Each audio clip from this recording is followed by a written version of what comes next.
അന്നേരം സാ സാഇനെ പറയേണ്ട വായിക്കൂടെ കാറ്റ് പുറപ്പെടുവിച്ച് പറയണം. സാ സാ സാ സാ സാ. വലതുവശത്തു നിന്ന് ഇടതുവശത്തേക്ക് എഴുതുക. ഇതിനെ ഉച്ചരിക്കേണ്ടത് വെറും സാ എന്ന് പറഞ്ഞു കളയരുത്. അത് വരാതിരിക്കാനാണ് ഞാൻ ഇങ്ങനെ കാണിക്കുന്നത്. ഈ അക്ഷരത്തെ ഉച്ചരിക്കേണ്ടത് സാ സാ സാ. അടുത്തത്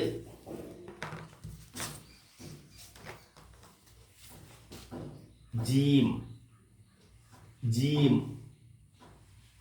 ഈ അക്ഷരത്തിൻ്റെ പേരാണ് ജീം. ഇങ്ങനെ അങ്ങോട്ട് തുടങ്ങി അങ്ങോട്ട് പോയി നേരെ പുറമോട്ട് വന്ന് ഒരരച്ചന്ദ്രൻ എഴുതുക. ഒരരച്ചന്ദ്രൻ. ഇതാണ് ജീം. ജീം ജീം ജീം ജീം. എഴുതേണ്ടത് ഇങ്ങനെയാണ്. മനസ്സിലായല്ലോ? ജീം. അടുത്ത അക്ഷരം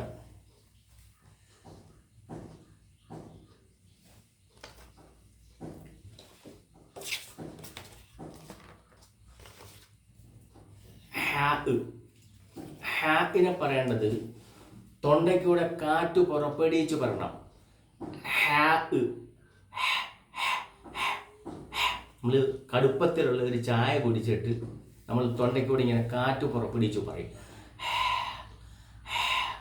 അതുപോലെ ഇതിനെ തൊണ്ടയ്ക്കൊന്ന് ശ്വാസം എടുത്ത് പുറത്തോട്ട് പുറപ്പെടുവിച്ച് പറയണം. ഞാൻ ആവർത്തിക്കുന്നത് ഒന്നും കൂടെ പറയുകയാണ്. ആവർത്തിക്കുന്നത് നിങ്ങൾക്ക് ഇത് വ്യക്തമാക്കാൻ വേണ്ടിയാണ്.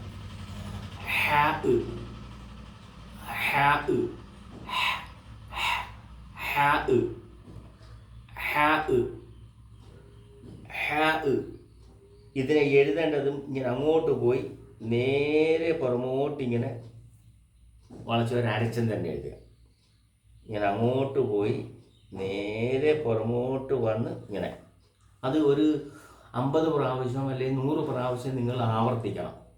എന്നാലേ ഒരു ഭാഷയുടെ അടിസ്ഥാനമായിട്ട് നമുക്ക് പഠിക്കാൻ പറ്റത്തുള്ളൂ. ഇല്ലെങ്കിൽ അത് ചിലപ്പോൾ നമുക്കത് പിന്നീട് മറന്നു പോകും. മറന്നു പോകാതിരിക്കാൻ ഒരു 50 പ്രാവശ്യം 100 പ്രാവശ്യം ഈ അക്ഷരം ഇതുപോലെ നിങ്ങൾ ആവർത്തിച്ച് പഠിക്കണം.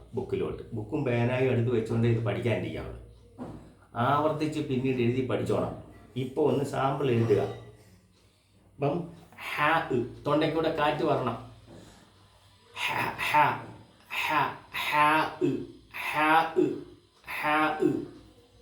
എഴുതേണ്ട എങ്ങനെയാണെന്ന് പറഞ്ഞ് ഉച്ചരിക്കേണ്ട എങ്ങനെയാണെന്ന് പറഞ്ഞു ആവർത്തിച്ച് എഴുതിക്കൊണ്ടിരിക്കണം.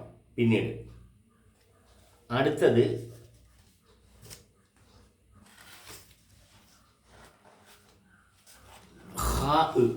നമ്മൾ കാർക്കിച്ച് പറയേണ്ട ഒരു അക്ഷരമാണ്.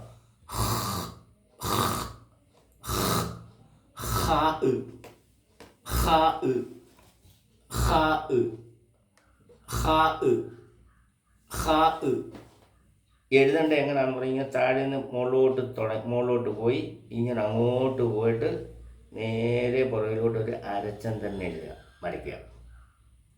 ഈ മുകളിൽ പുള്ളിയുള്ളതിൻ്റെ അക്ഷരത്തിൻ്റെ പേരാണ്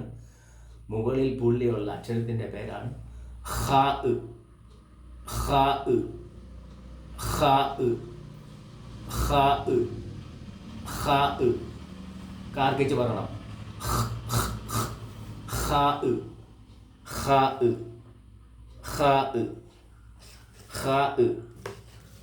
ഇതേ അക്ഷരം താഴെ പുള്ളിയുള്ള അക്ഷരത്തിൻ്റെ പേര്, ഇടയ്ക്ക് താഴെ പുള്ളിയുള്ള അക്ഷരത്തിൻ്റെ പേര് ജീം.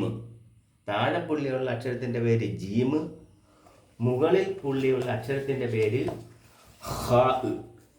താഴെ പുള്ളിയുള്ള അക്ഷരത്തിൻ്റെ പേര്, ഒരു പുള്ളിയുള്ള അക്ഷരത്തിൻ്റെ പേര് ജീം. മുകളിൽ പുള്ളിയുള്ള അക്ഷരത്തിൻ്റെ പേര് ഹാ.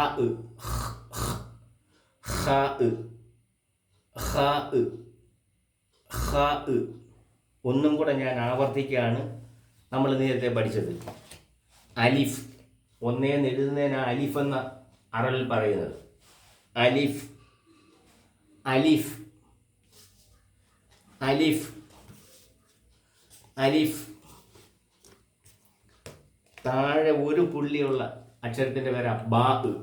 ഇങ്ങനെ വള്ളം പോലെ എഴുതുന്നതിൻ്റെ ഇത് ഒരു പുള്ളിയാണ്. അത് ഇങ്ങനെ പെയിൻറ് കൊണ്ട് എഴുതിയപ്പം അത് ഇച്ചിരി വലുതായി പോയതേ ഉള്ളൂ. നിങ്ങൾക്ക് വ്യക്തമാകാൻ വേണ്ടി അങ്ങനെ എഴുതിയത്. ഇതിൻ്റെ പേര് ബാ.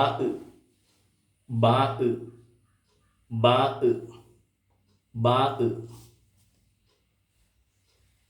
അടുത്ത അക്ഷരം താ.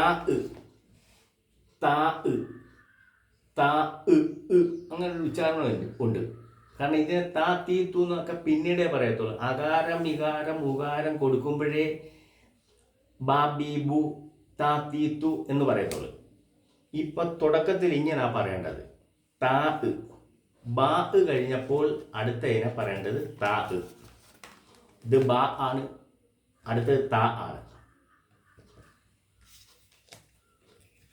അടുത്തത്